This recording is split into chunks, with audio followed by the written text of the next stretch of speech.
Bonjour, chers amis. Récemment, nous avons parlé des événements qui auront lieu juste avant que Jésus revienne.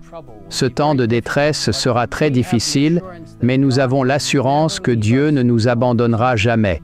C'est lorsque la situation semble la plus sombre que Dieu interviendra pour sauver son peuple.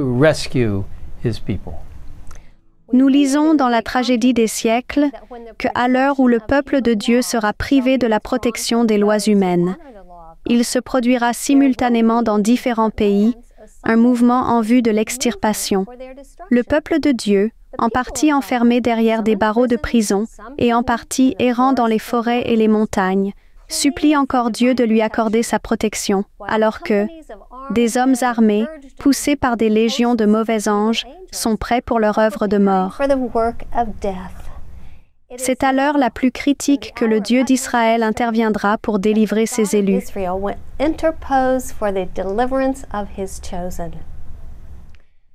Poursuivons la lecture. Faisant entendre des cris de triomphe, des railleries et des imprécations, des foules impies s'apprêtent à se jeter sur leur proie. À ce moment même, des ténèbres profondes, plus denses que celles de la nuit, s'abattent soudain sur la terre. Puis un arc-en-ciel réfléchissant la gloire du trône de Dieu encercle le firmament et semble entourer séparément les groupes de fidèles en prière. Brusquement arrêtées dans leur marche, les bandes irritées, saisies d'effroi et réduites au silence, pleines de sombres pressentiments, elles contemplent le gage de l'alliance divine et ne demandent plus qu'à être mises à l'abri de l'éclat qui les aveugle. Mais le peuple de Dieu n'a pas peur. Regardant vers les cieux, il voit l'arc-en-ciel de la promesse, puis Jésus lui-même, et il crie de joie. Nous lisons, « C'est au coup de minuit que Dieu manifeste sa puissance pour délivrer son peuple.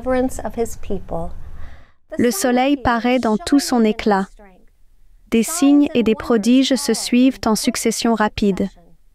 Les méchants observent cette scène avec terreur, tandis que les justes admirent les gages de leur délivrance. Tout semble s'effondrer alors qu'un puissant tremblement de terre secoue la terre entière. Des vents violents déclenchent une tempête et les mers sont déchaînées. D'énormes grêlons tombent du ciel. Ellen White décrit la scène incroyable comme suit. Les plus fières cités de la terre sont renversées. Les superbes palais où les grands ont accumulé leurs richesses et les objets de leur orgueil s'écroulent sous leurs yeux. Les murs des prisons s'effondrent, rendant la liberté à leurs innocents détenus. C'est une scène extraordinaire. Les tombes sont ouvertes. On nous dit que tous ceux qui sont morts dans la foi au message du troisième ange sortent glorifiés de leur tombeau pour entendre proclamer l'alliance de paix conclue avec les fidèles observateurs de la loi de Dieu. Mais ce ne sont pas les seuls qui ressusciteront pour voir le Christ venir dans sa gloire sur les nuages. Apocalypse 1:7 déclare « Voici, il vient avec les nuées, et tout œil le verra, même ceux qui l'ont percé. » Ce groupe comprend Hérode, Pilate, tous ceux qui se sont moqués de Jésus dans ses agonies mortelles, et ceux qui, à travers les âges, ont été les plus violents opposants à la vérité de Dieu et à son peuple. Ils ne se vantent plus et ne ridiculisent plus les disciples de Dieu. Ils sont remplis de terreur en réalisant qu'ils ont combattu Dieu, le Créateur de l'univers, et qu'ils sont maintenant perdus pour toujours. Chers amis, le sujet de la seconde venue du Christ est capital et nous continuerons à l'étudier dans notre prochaine vidéo.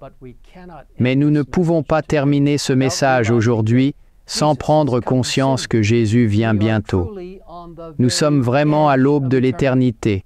Si vous n'avez pas encore l'assurance que le Christ est votre Sauveur, je vous invite à lui donner votre cœur maintenant alors que nous prions ensemble. Père céleste, merci pour la promesse du retour prochain de Jésus. Merci pour la promesse que tu protégeras et prendras soin de ton peuple dans les situations les plus sombres. Nous nous appuyons entièrement sur toi car, de nous-mêmes, nous ne pouvons rien faire. Mais en nous appuyant sur le Christ, nous avons l'assurance, la foi et l'espérance qui nous porteront même à travers les périodes les plus périlleuses. Maintenant, Seigneur, s'il y a quelqu'un qui a besoin d'accepter Jésus en ce moment même, touche son cœur pour qu'il se tourne totalement vers toi. Et aide chacun de nous à renouveler notre engagement envers toi alors que nous arrivons à la toute fin des temps. Nous réalisons que nous sommes à la porte de l'éternité. Merci pour la promesse du retour prochain de Jésus. Au nom du Christ, Amen. Amen.